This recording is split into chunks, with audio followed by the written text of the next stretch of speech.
Day 2. This was packed.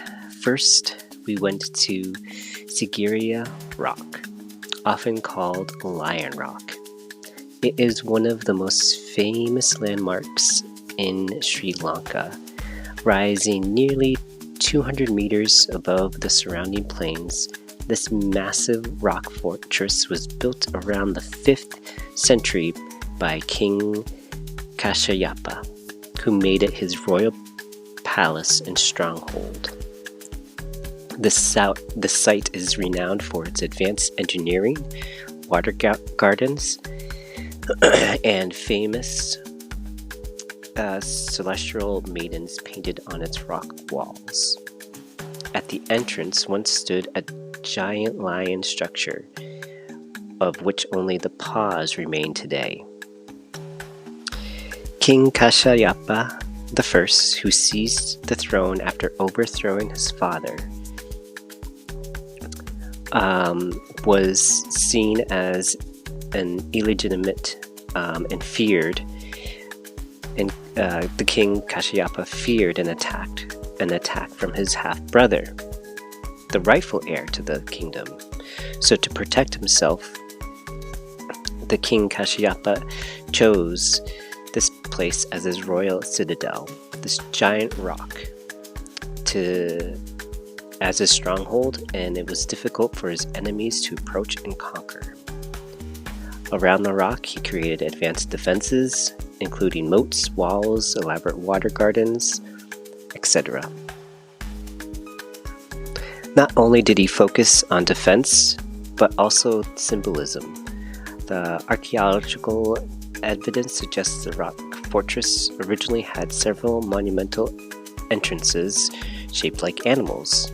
The first was the lion entrance at the northern approach to the summit, and this visitors would climb through its open mouth, symbolizing royal power and protection.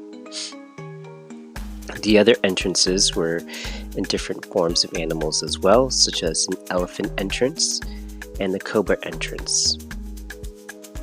So each representing some symbolic Sri Lankan meaning. The elephant, strength and stability, and the cobra, divine guardianship and protection. Not only was the fortress advanced for its time, the water gardens below it also are perhaps the most advanced of their time too, featuring symmetrical pools, fountains, and channels that still function today during the rainy season. They demonstrate the highly sophisticated hydraulic engineering with underground conduits and pressure-fed fountains, a system that was centuries ahead of its time. These gardens were designed for both beauty and for cooling, giving the royal court pleasant spaces to gather. Mirror wall. This was a highly polished plaster wall that runs along the western side of the rock. When it was built, it was smooth and shiny, and the king and his visitors could see their reflections. This was intended to be both a decorative element and as a status symbol. Over centuries, though, visitors began carving inscriptions on the wall, creating what is now called the famous graffiti wall. These writings date back from the 6th and 14th centuries and were left by travelers, pilgrims, monks who admired the site. After the king's death and the rock lost its status as a royal palace, and the fortress was soon abandoned and no longer a royal residence, Buddhist monks began to occupy the site starting around the 6th century CE. They used the natural caves and base on the slopes of the rock as monastic dwellings, meditation retreats, and places of worship. There is one area within the rock, too, that you are unable to film or take photos of as it is sacred. Nalanda Gedige is a unique and ancient monument often described as a fusion of Hindu and Buddhist architecture styles. This stone temple is believed to be built between the 8th and 10th century CE. This temple combines a square sanctum with a pillared hall resembling a Hindu temple of the southern India, while also incorporating Buddhist symbolism.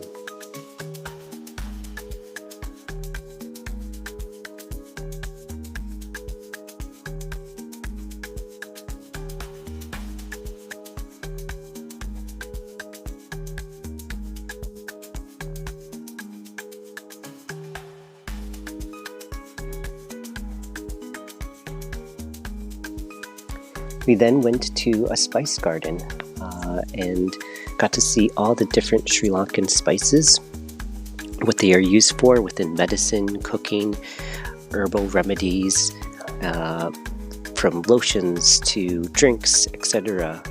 Very, very cool to see all the different spices that they use and still use today for certain remedies, home remedies.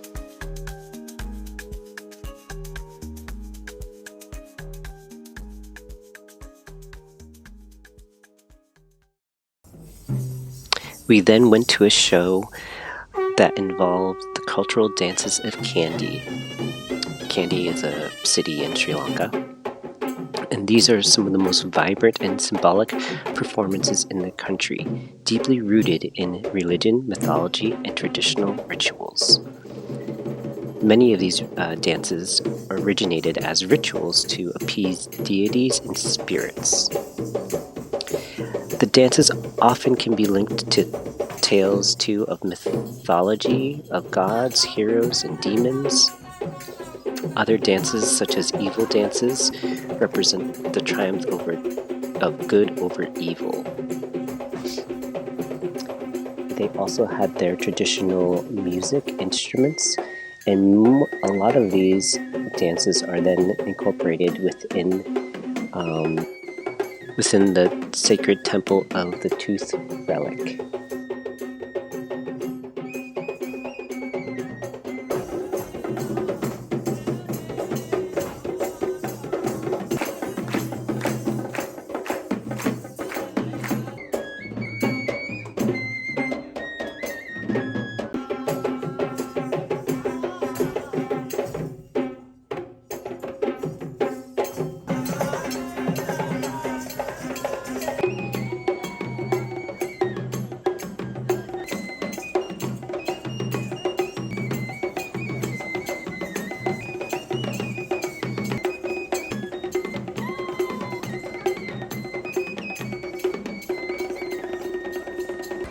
I was fortunate enough to be in the city of Kandy during their Festival of the Tooth.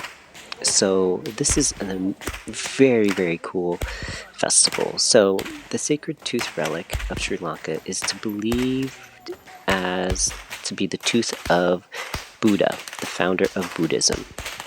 According to tradition, after Buddha's cremation in India around the 4th, 5th century BCE, his relics were divided amongst his followers. One of his upper teeth was smuggled to Sri Lanka in the 4th century CE by a princess, who hid it in her hair to protect it from the enemies. And it was brought to the kingdom, where it was carefully preserved and enshrined as a symbol of Buddha's presence and spiritual authority.